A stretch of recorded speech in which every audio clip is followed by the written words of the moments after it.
language learners, and welcome back to the Language Journey podcast. I'm Jessica, and with me, as always, is Chris.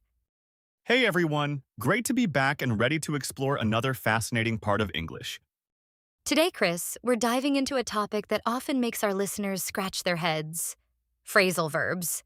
They can seem a bit intimidating, right? Absolutely, Jessica. Phrasal verbs are like little puzzles. They combine a verb with a preposition or an adverb, and suddenly the meaning changes completely. That's the tricky part. For example, look means to see, but look for means something totally different. Can you give us a quick definition of what a phrasal verb actually is? Of course. A phrasal verb is essentially a verb plus one or two particles, like prepositions or adverbs, that together create a new meaning. Think of turn on the light versus just turn. That's a perfect example. So, why are they so important for A2B1 learners to master?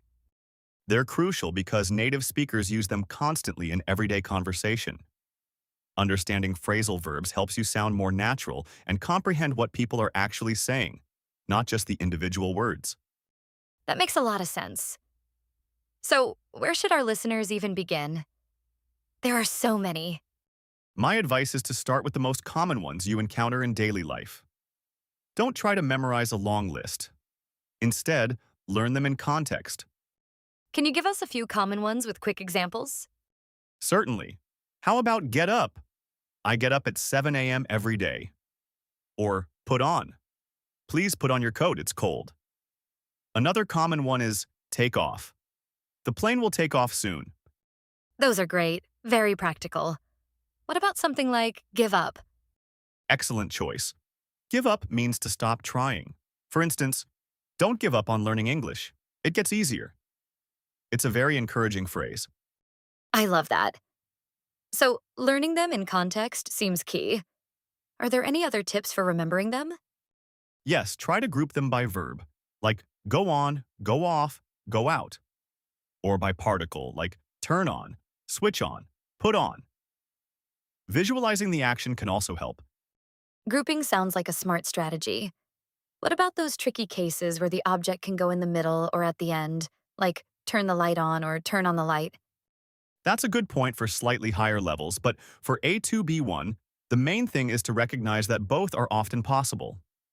For most common phrasal verbs, if the object is short, it can often go in the middle. Turn it on, for example. So, don't get too bogged down in the grammatical rules just yet.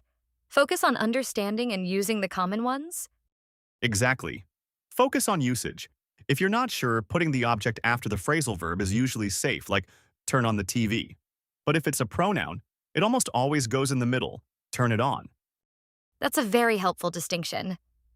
So, to recap for our listeners, phrasal verbs are crucial for natural English.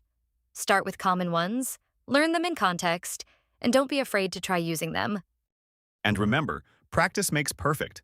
Try to notice them when you read or listen, and then try to incorporate them into your own speaking. You'll pick them up in no time.